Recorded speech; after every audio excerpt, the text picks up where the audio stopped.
பேரன்பிற்கும் பெருமதிப்பிற்கும் உரிய ஸ்டார் 10 தொலைக்காட்சி நேயர்கள் அனைவருக்கும் இனிய காலை வணக்கம்.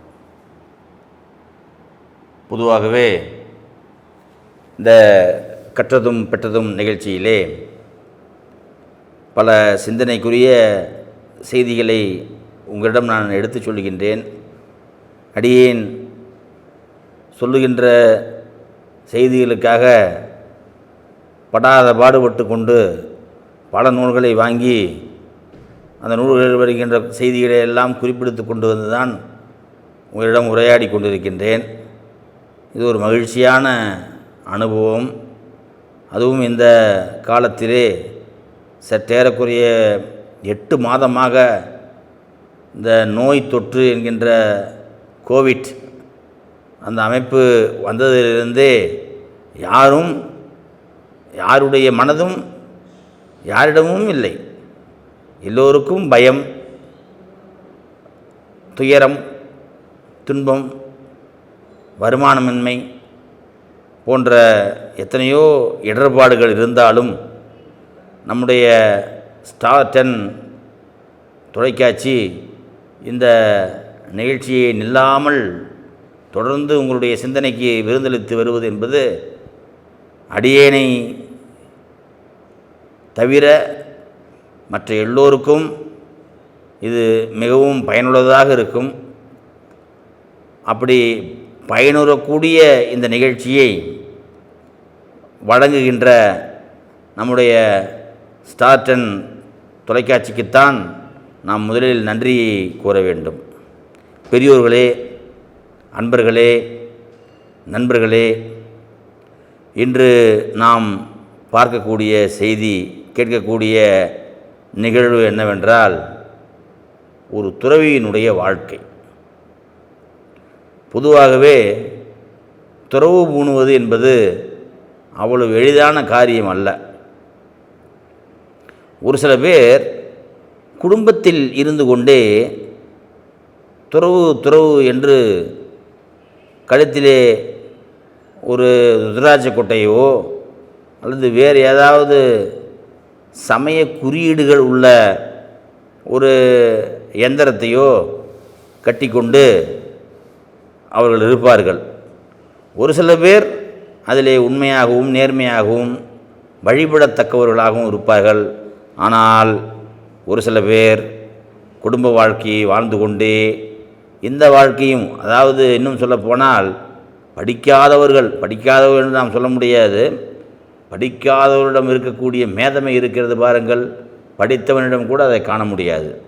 அதனால தான் பாரதியார் கூட ஒரு பாடலிலே பாடுகின்ற பொழுது, படித்தவன் சூதும் வாதும் செய்தால் போவான் ஐயோ என்று போவான் என்று கதறினார்.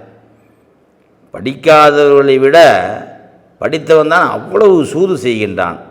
சரி, இது ஒரு பக்கம் இருக்கட்டும். இந்த துறவு பூணுவது என்பது பாமரர்கள் அவருடைய பாஷையிலே, அவருடைய வட்டார வழக்கு மொழியிலே சொல்லுவார்கள், ஆற்றிலே ஒரு கால் சேற்றிலே ஒரு கால் என்று சொல்லுவார்கள். ஒரு 70 வயது 65 வயது கொண்ட பெண்ணோ ஆணோ குடும்ப வாழ்க்கையும் வாழ்வார்கள். அதே சமயத்திலே அந்த வாழ்க்கைக்கு தேவையான பொருளை ஈட்டக்கூடிய பிள்ளைகளை பெற்று விடுவார்கள், பேரன் பேத்திகளை எல்லாம் எடுத்து விடுவார்கள். ஆனால் கடந்த காலத்தை பார்த்தீர்கள் என்றால் பிள்ளைகளுக்காகவும் வரக்கூடிய சந்ததிகளுக்காகவும் எந்த விதமான காரியத்தையும் செய்து வைத்திருக்க மாட்டார்கள்.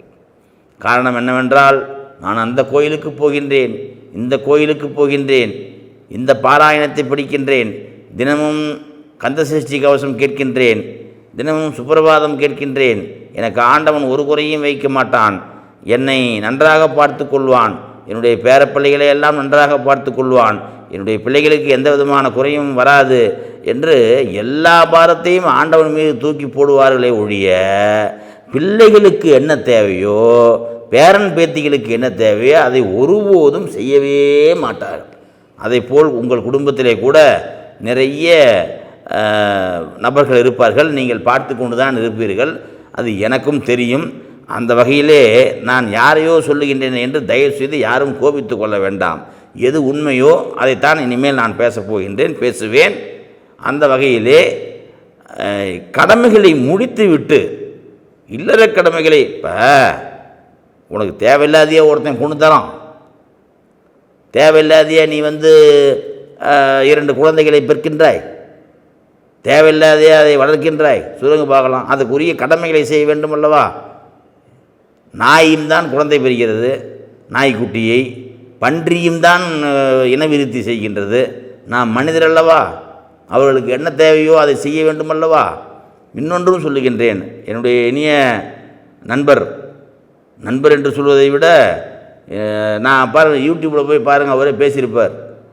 யாராவது இதில் சந்தேகமாக இருந்தால் swiggysivan.comனு போட்டு பாருங்கள், அவர் சொல்லியிருப்பார். என்னென்ன இந்த மாதிரி குழந்தைங்களை பெற்றுட்டு அவங்களுக்கு எதிர்காலத்துக்கு என்ன தேவையோ அதை சேமிக்கவே மாட்டாங்க. அது ஏதாவது ஒரு மனநிலையில் அப்படியே வாழ்ந்துக்கிட்டே இருப்பாங்க. அப்புறம் அதுக்கப்புறம் அந்த பையன் தலையெடுத்து ஏதாவது பண்ணாதான் அதுக்கும் அந்த வாழ்க்கையை அவனை விடாது. ஏனென்றால் இப்போ என்னை போல உள்ள பேச்சாளர்கள், சொற்பொழிவாளர்கள், நம்ம எஸ்பிபி தான் இருந்தார்ல, கலைஞர்கள், இவங்களுக்கெல்லாம் முதல்ல குடும்பம் சரியாக அமையணும். குடும்பம் கலைஞனை கொன்றுவிடும். குடும்பம் அந்த மனைவி, மக்கள், தாய், தந்தை முதல்ல ஒரு கலைஞன் மகிழ்ச்சியாக இருந்தால் தான், ஒரு படைப்பாளி மகிழ்ச்சியாக இருந்தால் தான் அவன் சமூகத்திற்கு மகிழ்ச்சியான செய்திகளை கொடுக்க முடியும். இப்போ நம்ம பாலா இருக்கார்ல, இப்போ இந்த பரதேசி, அவன் இவன் என்று நீங்கள் அவர் படத்தை பூரா பாருங்கள். பூரா அந்த படத்தில் எல்லா திரைப்படத்திலேயுமே ஒரு வெறுமையும் ஒரு அழகியற்ற தன்மையும் தான் இருக்குமே தவிர, ஒரு அழகான ஒரு மலரையோ ஒரு அழகான ஒரு நதியோ, எத்தனை விஷயங்கள் அந்த உலகத்தில் நல்லது இருக்குது. இந்த மிஸ்கின் அதே மாதிரி தான், டைரக்டர் மிஸ்கின், இந்த ஓனாய் கடிது அது இதுன்னு எடுத்துக்கிட்டு இருப்பாங்க. என்ன காரணம்னா, சின்ன வயசுலேயே அடிபட்டு வந்துடுறது, எங்கெங்கேயோ போய் பலவிதமான கஷ்டங்களை அனுபவித்து அந்த கஷ்டங்களை தூக்கி சமூகத்தில் வீசுறது. அவங்களுக்கு அந்த திரைப்படம் அப்படிங்கிற ஒரு கருவி கிடைச்சிருது. ஆனால் சொற்பொழிவாளர்களை பொறுத்தவரை, அதுவும் குறிப்பாக என்னை பொறுத்தவரை, நான் அதில் ரொம்ப கவனமாக இருக்கேன். என்னிடம் உள்ள அந்த துன்பங்களை எல்லாம் விட்டுவிட்டு உங்களை மகிழ்ச்சியாக வைத்திருப்பது தான் என்னுடைய வேலை.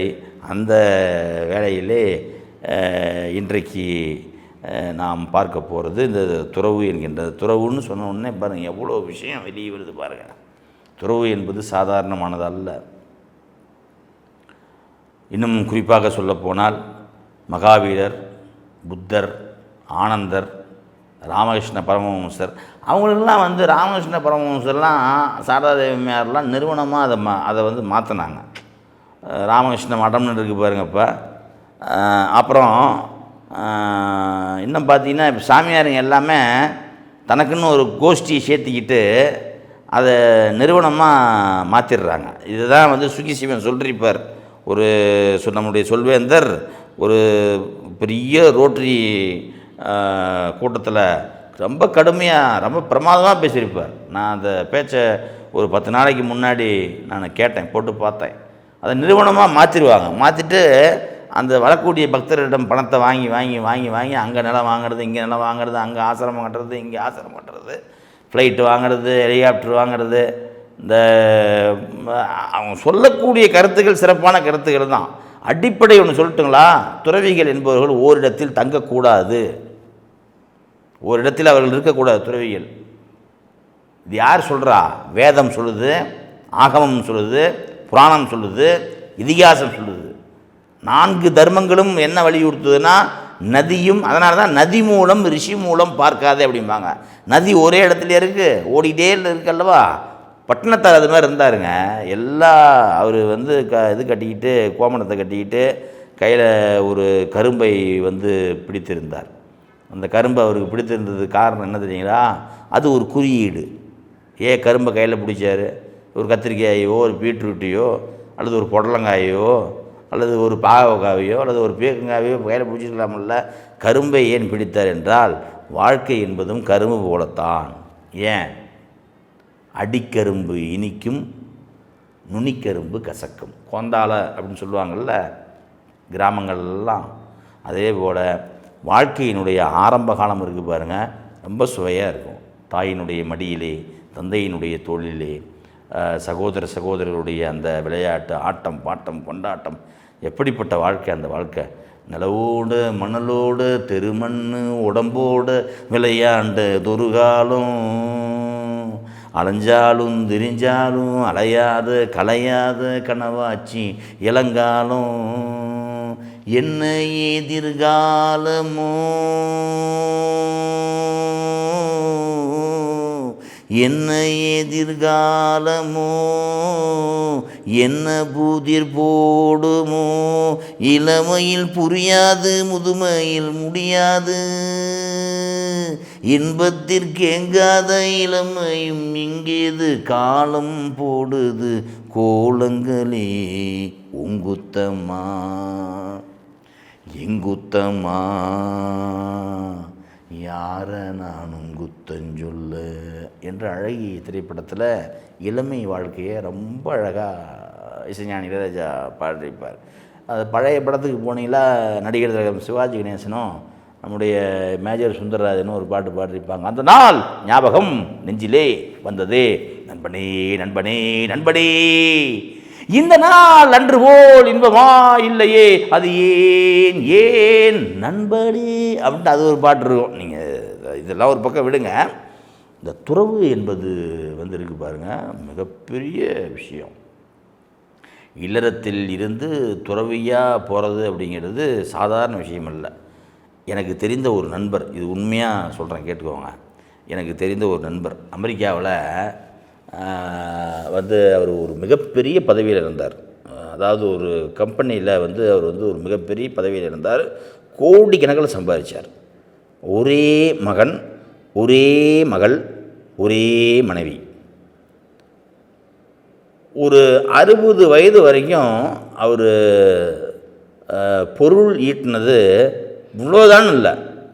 என்னுடைய நண்பர், நான் நீங்கள் சந்தேகம் பண்ணால் என்கிட்ட அவர் நம்பர் கூட வாங்கிக்கோங்க. ஏன்னா இப்போ எது சொன்னாலுமே நம்ப மாட்டேங்கிறாங்க. இப்போ நான் நடிகர் இயக்குனர் திலகம் பாக்யராஜ் அவர்களிடம் நான் அடிக்கடி தொடர்பு கொண்டு சில சந்தேகங்கள்லாம் கேட்பேன். ஏன்னா அவர் பெரிய ஞானக்கடல். அவர் பாக்யா அப்படிங்கிற இதழில் அவர் இந்த கேள்வி பதில் பகுதியில் பல செய்திகளை சொல்லுவார். அந்த ஒரு புத்தகம் நீங்கள் வாங்கினாவே போதும், நிறைய செய்திகள் நாம் அதில் சேகரிக்கலாம். அவர்கிட்ட அன்றைக்கி எங்கள் ஊருக்கு பக்கத்து ஊரில் ஒரு இடத்துல நின்று நான் அவர்கிட்ட ஃபோனில் 2 வீலரில் போயிட்டுருக்கும்போது ஃபோனில் அவர்கிட்ட பேசிக்கிட்டு இருந்தேன். அப்போ எங்கள் சொந்தக்காரர் ஒருத்தர் அந்த பக்கமாக வந்தவர் நிறுத்தி, யார்கிட்ட மாப்பிள்ளை பேசிக்கிட்டு இருக்க அப்படின்னாரு. இது மாதிரி பாக்யராஜ் சார்கிட்ட பேசிக்கிட்டு இருக்கிறேன் மாமா அப்படின்னேன். உடனே அவர் வண்டியை ஸ்டார்ட் பண்ணி, அமிதாப் பச்சன்கிட்ட பேச அப்படின்னு சொல்லிட்டு அவர் பாட்டுக்கு போயிட்டார். எதுக்காக சொல்ல வரேன்னா, அவரை பற்றி நான் நம்ம அமெரிக்காவில் இருக்கக்கூடிய அந்த சார்ட்டர்ட் அக்கௌண்ட் அந்த ஒரு ஆடிட்டராக இருந்தார். அவர் ஒரு மிகப்பெரிய ஒரு கம்பெனியில் கோடிக்கணக்கில் சம்பாரித்து முடித்த உடனே ஒரு அருமையான வேலையை பண்ணாருங்க. அந்த ரிட்டையர் ஆன உடனே வியட்நாம் வீட்டில் வர சிவாஜி கணேசன் மாதிரி வீட்டில் எல்லாத்தையும் உட்கார வச்சார். மருமகள், பேரன், பேத்திகள், மருமகன், அப்புறம் மகன், மனைவி எல்லோரையும் அமர வைத்து என்ன சொன்னார் தெரியுமா? இங்கே பாருங்க, நான் இவ்வளோ நாளாக சம்பாதிச்சேன், சம்பாதித்ததையெல்லாம் இது ஒரு பாகம் உங்களுக்கு, இது ஒரு பாகம் உங்களுக்கு, இது ஒரு பாகம் உங்களுக்கு, எல்லாம் வச்சுக்கோங்க, எனக்கு இந்த பாகம் என்று சற்றேறக்குறைய ஒரு 100 கோடி ரூபாய் இருக்கும். 100 கோடி ரூபாய் அவர் அக்கௌண்ட்டில் போட்டு அமெரிக்காவில் இருந்தவர் இந்தியாவுக்கு வந்தார். இந்தியாவுக்கு நேராக அவர் பிறந்த நாடான தமிழ்நாட்டுக்கு, நம்முடைய நாட்டிற்கு அவருடைய சொந்த ஊர் கலவை. நம்ம இவர் இருக்கார் இல்லைங்க, நம்ம சங்கரமடம் இருக்குல்ல, அந்த நம்ம ஆதிசங்கரர் பெரியவர், அந்த கலவை அப்படிங்கிற ஊருக்கு பக்கத்தில் அவருடைய ஊர். அந்த ஊரில் ஒரு மிகப்பெரிய ஒரு பள்ளிக்கூடம் ஒன்று ஆரம்பித்தார். அதாவது இந்த இதிலிருந்து ஆரம்ப கல்வியிலிருந்து 12ஆம் வகுப்பு வரை அந்த 100 கோடி ரூபாய், அதாவது 50 கோடி ரூபாய் பேங்கில் போட்டார். 50 கோடி ரூபாயை அந்த செலவு வச்சுக்கிட்டார். அந்த பள்ளியை அவர் கட்டி முடித்து அங்கே வரும்போதே சொல்லிட்டு வந்துட்டார், இங்கே பாருங்கள், நான் 28 வயதில் எனக்கு திருமணம் ஆச்சு. 28 வயதில் இருந்து என்னுடைய 60வது வயது வரை நான் உழைத்தேன். உழைத்து சம்பாதித்த பணத்தை உங்களிடம் கொடுத்திருக்கிறேன். நீங்களிடம் இதை வைத்து சிறப்பாக வாழுங்கள். நன்றாக வாழுங்கள். இனிமேல் எனக்கும் உங்களுக்கும் நாம் தொலைபேசியிலே பேசிக்கொள்ளலாம். உங்களுக்கு என்ன தேவையோ என்னிடம் கேளுங்கள், தருகிறேன். ஆனால் நான் இளமையிலே இருந்த பொழுது, நான் 10வது 11வது வகுப்பு படிக்கின்ற பொழுது, அப்போ பியூசி, அப்போ அந்த வகுப்பு படிக்கின்ற பொழுது எனக்கு ஒரு கனவு இருந்தது. ஒரு நல்ல ஒரு கல்விக்கூடம் ஒன்று ஆரம்பித்து அந்த கல்விக்கூடத்தை நடத்த வேண்டும் என்கின்ற ஒரு கனவு எனக்கு இருந்தது. அந்த கனவை நனவாக்க நான் பிறந்த தமிழ்நாட்டிற்கு செல்கின்றேன், நான் பிறந்த ஊருக்கு செல்கின்றேன். அங்கே சென்று அந்த கல்விக்கூடத்தை கட்டி நான் அங்கேயே தனியாக ஒரு குடில் அமைத்து அந்த குடிலிலே இருந்து கொண்டு நான் அந்த கல்விக்கூடத்தை நான் நடத்துகின்றேன். எனக்கு நீங்கள் அந்த அனுமதியை தர வேண்டும் என்று சொல்லி அங்கிருந்து அந்த இல்லற கடமைகளை எல்லாம் சிறப்பாக செய்து முடித்துவிட்டு பிள்ளைங்களுக்கு எல்லாத்துக்குமே ஆளுக்கு ஒரு 500 கோடி ரூபா கொடுத்து எல்லாம் செட்டிலாக அங்கேயே இவங்க எல்லாமே அங்கே இருக்காங்க. இப்போ அவருடைய சொந்தம் பந்தம் வந்து அவங்க மனைவி மக்கள் பேரன் பேத்திகள்லாம் அங்கே இருக்காங்க. இவர் மட்டும் இப்போ இங்கே இருக்கார். நீங்கள் போனீங்கன்னா கலவையில் அந்த பள்ளியினுடைய பெயர் கூட அந்த காலட்சேத்ராவோ என்னமோ அந்த பள்ளியினுடைய பெயர் நீங்கள் போனீங்களா பார்க்கலாம். கலவையிலேருந்து ஒரு 3 கிலோமீட்டர் போனீங்கன்னா அந்த பள்ளி இருக்கும். அவர் வந்து அங்கே ஒரு குடில் மாதிரி வச்சு அவருக்கு உரிய உணவுகளை தயாரிப்பதற்கு பணியாட்கள்லாம் வச்சு இந்த 60 வயதில் இருந்து இப்போ அந்த அவருக்கு வந்து இப்போ 65-70 வயது ஆகுது. ரொம்ப அற்புதமாக அந்த காமம், குரோதம், லோபம் எல்லாம் சொல்கிறாங்கல்ல, இப்போ வாழக்கூடிய வாழ்க்கை தான் இந்த துறவு வாழ்க்கை. இதுதான் உண்மையான துறவு வாழ்க்கை. திருமணம் செய்து கொண்டால் இது மாதிரி இருந்துட்டு எல்லாத்துக்கும் பிள்ளைங்களை பெற்றிங்கல்ல, வைக்கிறதுக்கு தெரியுதில்ல, ஆனால் அந்த பிள்ளைகளுக்கு என்னென்ன தேவைகளோ அதை செய்யணுமில்ல. படிக்க வச்சேன்னா அவன் படிக்கலை, சரி அடுத்த வேலை என்ன அவனுக்கு, அதை செய்யணும். அந்த வேலையை வந்து நிறைய பெற்றோர்கள் நிறைய அந்த வாய்ப்பெல்லாம் கொடுப்பாங்க. ஆனால் அந்த சனியும் பிடிச்ச பிள்ளைங்க அதை பயன்படுத்திக்காதுங்க. அங்கே போகலாமா இங்கே போகலாமா அப்படின்ட்டு பேராசையில் ஓடி போய் இருக்கிற சொத்தெல்லாம் அழிச்சு விட்டு மறுபடியும் வந்து அப்பா ஏட்டி வந்து நிற்கிங்க. அது ஒரு வகையான குடும்பம்னு இருக்குது, அதை விட்டுருங்க. நான் என்ன சொல்கிறேன் அப்படின்னா, துறவு என்பது நான் சொன்ன அந்த துறவு, எந்த துறவு, கலவையில் இருக்கக்கூடியவர்கள்ல, அதுதான் உண்மையான துறவு. அந்த துறவிலே நீங்கள் பார்த்தீர்கள் என்றால் இன்றைக்கு நாம் பார்க்கக்கூடிய துறவி யார் தெரியுமா? இந்தியில் ராமாயணத்தை எழுதின துளசிதாசர் அப்படிங்கிறவர். நீங்கள்லாம் கேள்விப்பட்டிருப்பீங்க. இந்தியில் அவர் தான் ராமாயணத்தை எழுதினார். மிகப்பெரிய அற்புதமான காவியம் அது. அந்த துளசிதாசர் வந்து திருமணமாச்சு. அவருக்கு திருமணமான உடனேயே அவர் ஏன் துறவு பூண்டார்னா, பெரும்பாலும் துறவுக்கு காரணம் யாராக இருக்குன்னா மனைவியாக தான் இருக்கும். அவருக்கு வந்து துறவை கொடுத்தது அவருடைய மனைவி தான். அந்த மனைவியினுடைய போதனையை கேட்டு தான் அவர் துறவு பூண்டார். எப்படி தெரியுங்களா? அவருடைய மனைவியினுடைய பெயர் ரத்னாவளி. பேர் நல்லா கேட்டுக்கோங்க. துளசிதாசருடைய மனைவியுடைய பேர் ரத்னாவளி. அவருக்கு திருமணமாகி அந்த காம இன்பம் அவருக்கு அடங்கவே இல்லை. அவருக்கு எப்போ பார்த்தாலும் ஆசை 60 நாள், மோகம் 30 நாள் அப்படின்னு நாம் சொல்கிறோம்ல, அவருக்கு அதெல்லாம் கிடையவே கிடையாது. துளசிதாசர் அப்படி இருந்தார். எப்போ பார்த்தாலும் மனைவியை விட்டு பிரியவே மாட்டார். அப்படிப்பட்ட ஒரு ஆட்கள்லாம் நிறைய பேர் நீங்கள் பார்த்துருக்கலாம். மனைவியை விட்டு அந்த காம இன்பத்திலேயே ஊறி போய் கிடப்பாங்க. அவங்களாம் என்னென்னா, அதை எது சொல்லியது, அதை நம்ம வந்து பொது மேடையிலேயோ பொது வெளியிலேயோ அந்த வார்த்தையை உச்சரிக்கக்கூடாது. அப்படியே இருப்பாங்க. அது இப்போ என்ன ஆகுது அப்படின்னா, அந்த ரத்னாவளி பேரழகி, மிகப்பெரிய அழகி. நீங்கள் அழகு என்பது ஜானகிராமனுடைய ஒரு சிறுகதையிலிருந்து ஒரு நிகழ்ச்சி நான் சொல்கிறேன். ஆனால் அது நேரம் ஆகிடும். நான் அடுத்த கட்டத்தில் பட்டத்தில் அதை சொல்கிறேன் நான். அது வந்து அது ஒரு வகையான அற்புதமான கதை. அது தீஜாரா எழுதியிருப்பார். சரி, பேரழகி. அழகு எது வரைக்கும் இருக்கும்? எது வரைக்கும் அழகு இருக்கும்? அதாவது இரத்தத்தை வாரி இறைத்து கொண்டிருக்கக்கூடிய இதயம் சரியாக இயங்க வேண்டும். புரியுதுங்களா? 84 வேலைகளை ஒரே நேரத்தில் செய்யக்கூடிய கல்லீரல் ஒழுங்காக இருக்க வேண்டும். புரியுதுங்களா? மலத்தை பிரித்து, தண்ணீரை பிரித்து, சிறுநீரகமாக மாற்றி மலமாக மாற்றக்கூடிய கணையத்தினுடைய வேலை சரியாக இருக்க வேண்டும். இந்த மூன்றும் நாங்கள் எங்கள் வேலையை சரியாக பார்க்குறோம், நீ உன் வேலையை போய் பாடுறா ராஜா அப்படின்ட்டு சொல்கிற வரைக்கும் அந்த அழகும் உடம்பும் நல்லா இருக்கும். ஒரு பார்ட்டு உங்களுக்கு உள்ளே ஏதாவது மிஸ்டேக் ஆகி போச்சுன்னா இந்த தறியில் இருக்கக்கூடிய பல்லு சக்கரம் மாதிரி தான் உடம்பும் உள்ளே இருக்கக்கூடிய பார்ட்டும். ஒரு பல்லு சக்கரத்தினுடைய ஒரு பல் டப்புன்னு கட்டாச்சுன்னா எல்லா சக்கரமும் நின்று போயிடும் பாருங்களா, பார்த்தீங்களா? அதே போல் உள்ளே இருக்கக்கூடிய கிட்னிலேயோ அல்லது ஒரு கணையத்திலேயோ அல்லது சுவாச குழாயிலேயோ அல்லது உள்ளே இருக்கக்கூடிய வேறு ஏதாவது ஒரு பகுதியிலோ ஏதாவது ஒரு சின்ன தவறு நடந்து போச்சுன்னா ஒட்டுமொத்த உடலும் பாதிக்கும். அந்த வகையில் நம்முடைய துளசிதாசர் மனைவியின் மீது அதிகமாக காமத்தை கொண்டவர். மனைவியை விடவே மாட்டார், எப்பொழுதும் மனைவி பக்கத்திலே தான் இருப்பார். இந்த அம்மாவுக்கு இது பிடிக்கவே இல்லை. ஒரு நாள் இவர் வெளியே போயிருக்கக்கூடிய நேரத்தில் அவங்க மனைவியினுடைய அண்ணன் வீட்டுக்கு வந்தார். ரத்னாவளியினுடைய சகோதரன் என்னை உடனே வீட்டுக்கு கூப்பிட்டு போ, பிறந்த வீட்டுக்கு கூப்பிட்டு போ, நம்ம வீட்டுக்கு போகலாம் வா அப்படின்ட்டு அந்த அம்மா சொல்லி எஸ்கேபிசம் உடனே அந்த அம்மா கிளம்பிடுது. எங்கே? அவங்க வீட்டுக்கு, பிறந்த வீட்டுக்கு போயிடுது. இவர் அந்த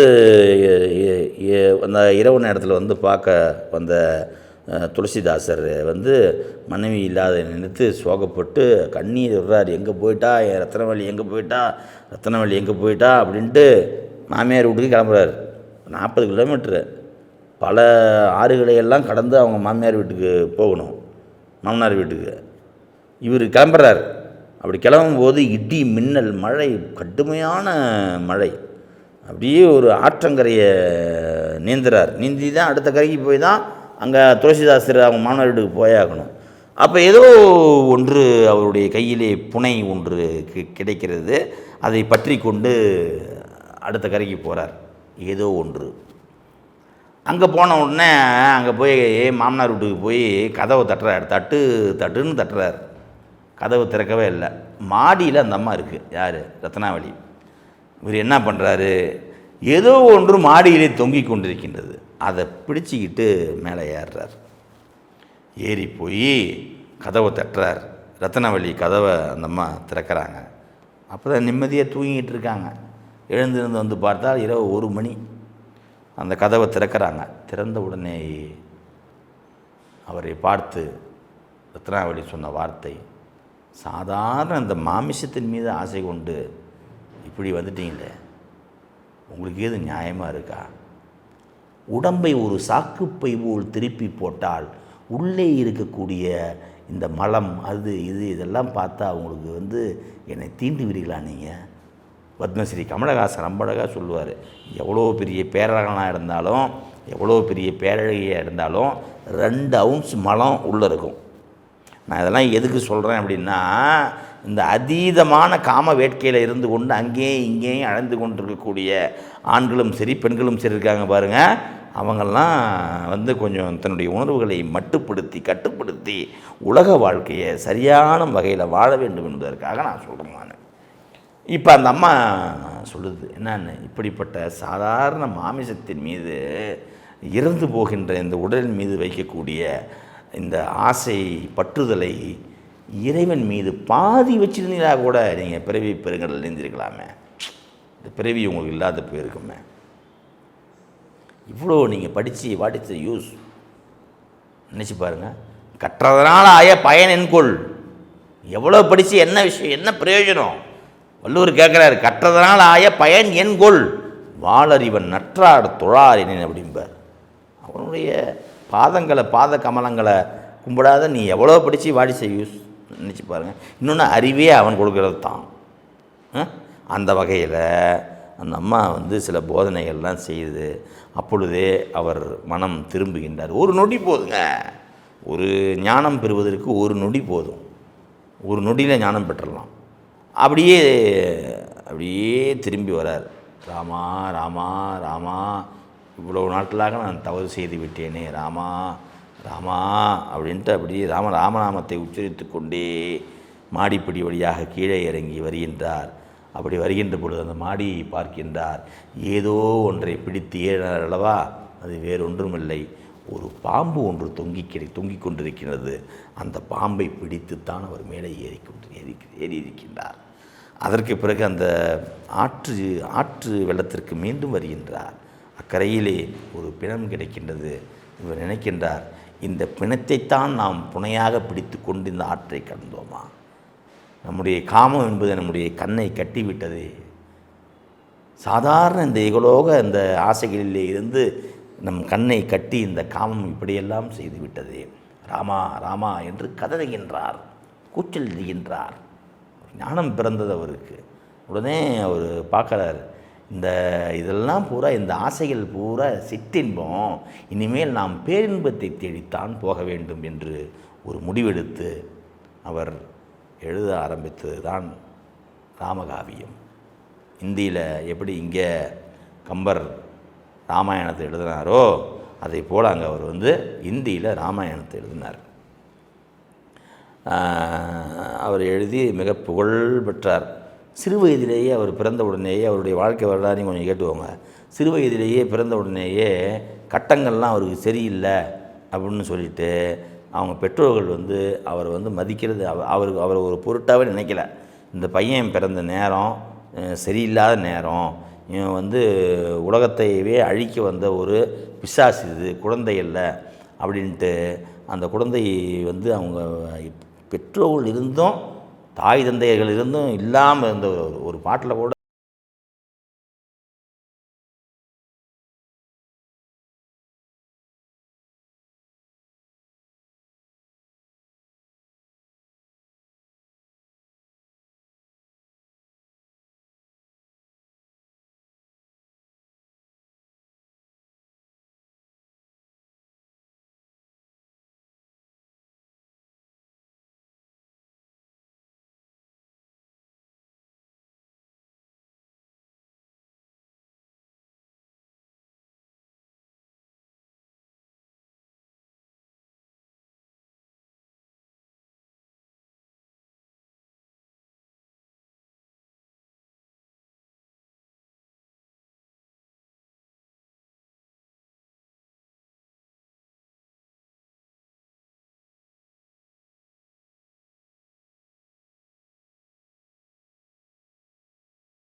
ஐயையா நல்லூர்கால் தூசி அப்படின்ட்டு ஒரு பாட்டு ஒன்று வரும்.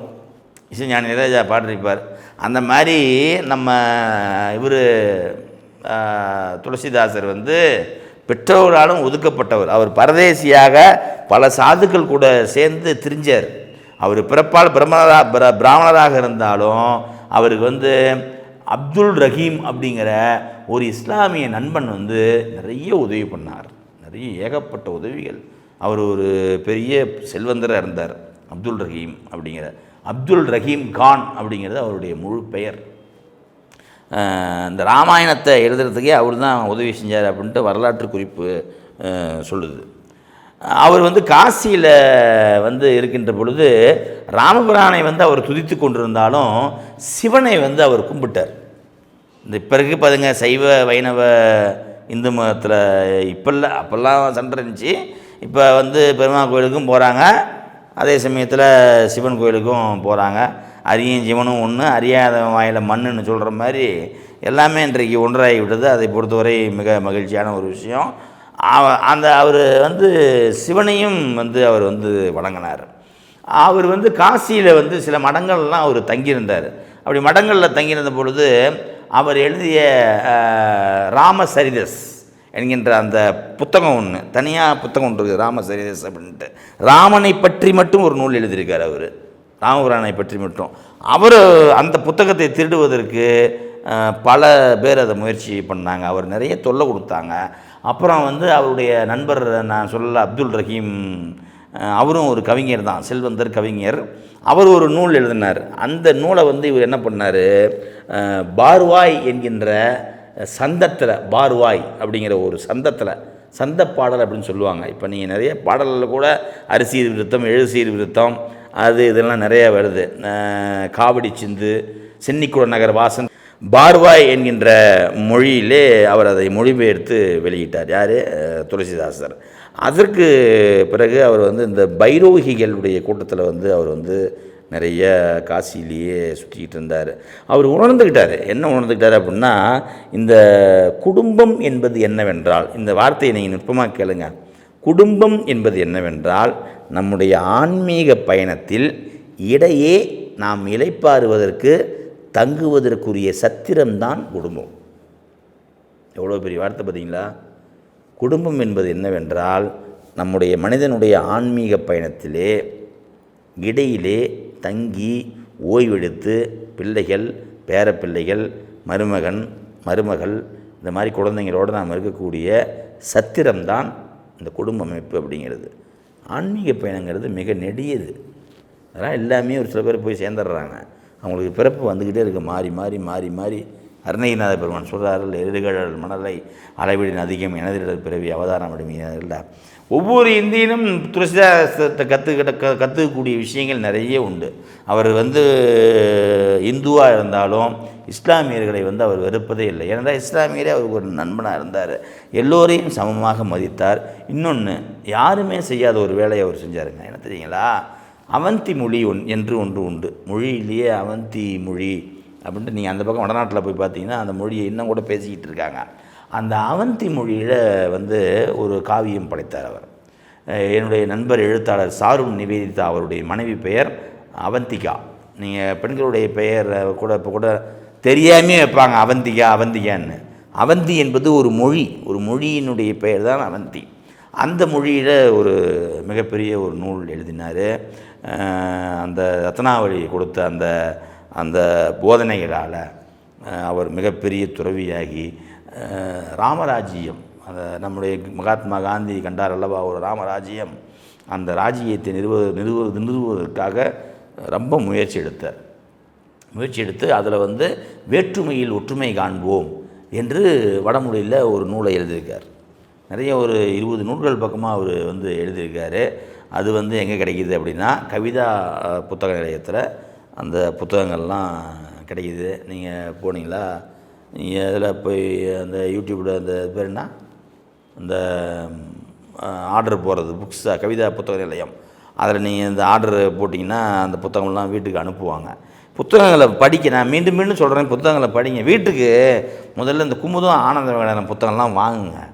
குமுதத்திலிருந்து திருக்குறளுக்கு போகலாம், ஒன்றும் தப்பு இல்லை. புரியுதுங்களா? அந்தளவுக்கு வந்து அவருடைய நூல்களெல்லாம் நான் எல்லா நூல்களையும் மேக்ஸிமம் வாங்கி வச்சுருக்கிறேன். நான் நல்ல நூல்கள் எது கிடைத்தாலும் வாங்கிவிடுவேன். என்னை விட சேலத்திலே ஒரு மிகப்பெரிய மனிதர் இருக்கின்றார். அவரிடம் இல்லாத நூல்களே கிடையாது. நான் ஏற்கனவே சொல்லியிருக்கிறேன் நினைக்கின்றேன். செவ்வாய் கிரகத்தில் அச்சிடாத ஒரு நூல் தான் அவர்கிட்ட இல்லை. கவிஞர் பொன்குமார் என்று என்னுடைய இனி நண்பர், அவர்கிட்ட நிறைய நூல்கள் சேலத்தில் தான் இருக்கார். பெரிய நல்ல கவிஞர். சுஜாதா வந்து அவருடைய கவிதைகள்லாம் ரொம்ப ரசிப்பார். அப்படி வந்து நான் இப்போ என்ன சொல்ல வந்தேன் அப்படின்னா, அந்த துறவில் வந்து மிக உயர்ந்த, இங்கே எப்படி பட்டினத்தார் நாம் போட்டுறோமோ அது மாதிரி வடநாட்டில் இந்த துறவுக்கு பெயர் போனவர்.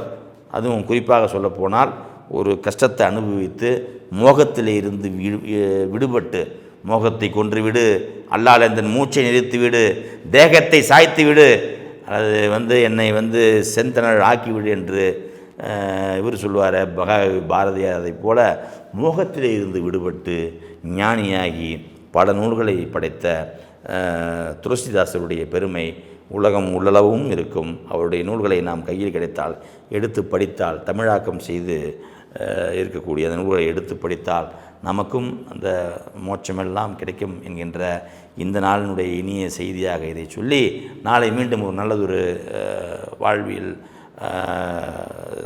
சிந்தனையினுடைய அமைப்பிலே கற்றதும் பெற்றதும் என்கின்ற நிகழ்ச்சியிலே 8 மணிக்கு உங்களை சந்திக்கின்றேன். காலை ஸ்டார்ட் தொலைக்காட்சி நேயர்கள் அனைவருக்கும் என்னுடைய நன்றியை தெரிவித்துக் கொண்டு விடைபெறுகின்றேன். நன்றி, வணக்கம்.